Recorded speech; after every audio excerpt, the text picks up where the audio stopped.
Campaign করছে কিভাবে গরিব মানুষের টাকা আটকানো যায়, কিভাবে গরিব মানুষ আগামী দিন না টাকা পায়।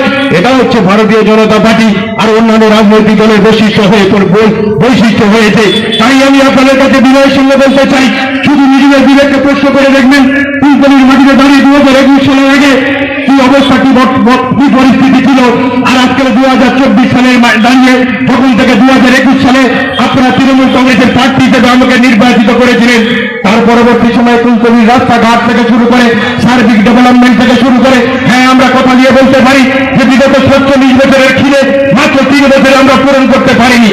কিন্তু এটা তো বলতে পারি 47 বছর ধরে যে ডেভেলপমেন্ট করেছেন আপনারা, আমরা 3 বছরে তার থেকে বেশি ডেভেলপমেন্ট করেছি। এটাই হচ্ছে ফুলতলি তৃণমূল কংগ্রেস, আর এটা হচ্ছে ভাস্কর মমতা বন্দ্যোপাধ্যায়ের নেতৃত্বে আমরা করেছি। আমরা রাস্তাঘাট থেকে শুরু করে সমস্ত জায়গা, আপনারা দেখুন গ্রামবাংলা গ্রামীণ অর্থনীতি, আজকের গ্রামবাংলা গ্রামীণ অর্থনীতি যেভাবে ভেঙে ফেলেছিল, সেই জায়গা থেকে আজকে দাঁড়িয়ে আপনারা কোথাও কিছু করেননি। সেই জন্য আমি আপনাদের কাছে সময় বিলম্বিত করবো না, শুধু আপনাদের বিবেকের কাছে প্রশ্ন করতে চাই। কারণ আমি মনে করি এই নারী জাতি, এই নারী শক্তি, এই শক্তি যদি জেগে ওঠে, কারণ নারী একটা সুস্থ সমাজ যদি আগামী দিন গঠন করতে হয়, তাহলে নারী পুরো বিবাহে কিন্তু সবাই মিলে সংঘবদ্ধ ঐক্যবদ্ধ যদি লড়াই করেন, তাহলে দেখবেন এই সমাজে বিবেককামী শক্তি, যারা বিবেক করছে, যারা মিথ্যা রাজনীতি করছে, যারা মিথ্যা কথা বলে আপনাদেরকে ধোঁকা দিচ্ছে, যারা ভোটের সময় জাতপাতের কথা বলে, তাদেরকে আপনাদের রুখে দিতে হবে।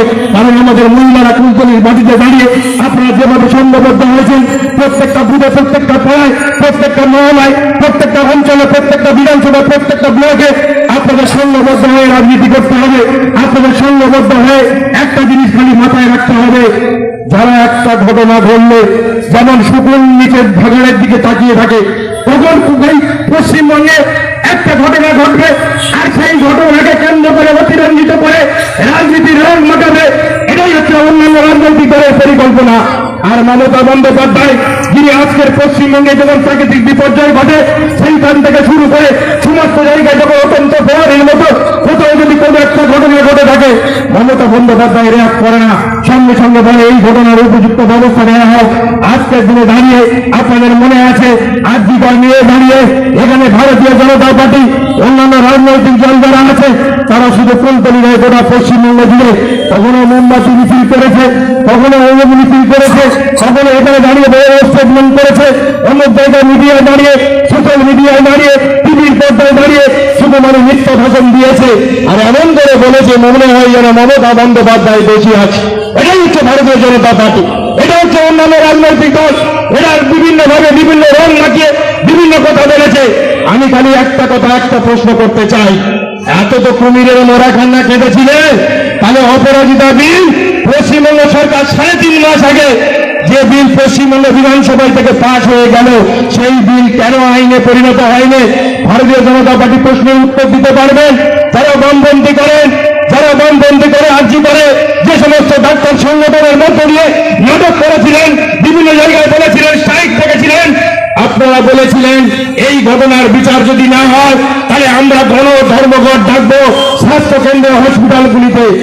একটা কথা ভেবে রাখুন, পশ্চিমবঙ্গ পুলিশ আর স্বাস্থ্য ব্যবস্থায় কোনোদিন ধর্মঘট হয় না।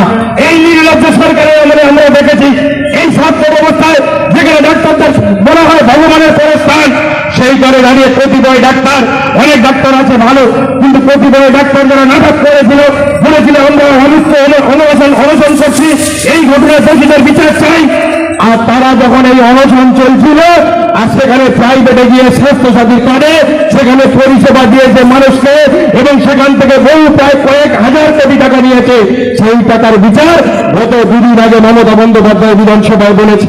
যারা স্বাস্থ্যসাথী লেভেলে ধর্মঘটের নাম করে, যারা হসপিটালের ডিউটি বন্ধ করে, অথচ হসপিটালের চাকরি করে, অথচ মিথ্যা কথা বলে, যারা প্রাইভেট নার্সিংহোমে নিজেরা প্র্যাকটিস করে হাজার হাজার টাকা নিয়েছেন, তাদের বিচার হবে আগামী দিন।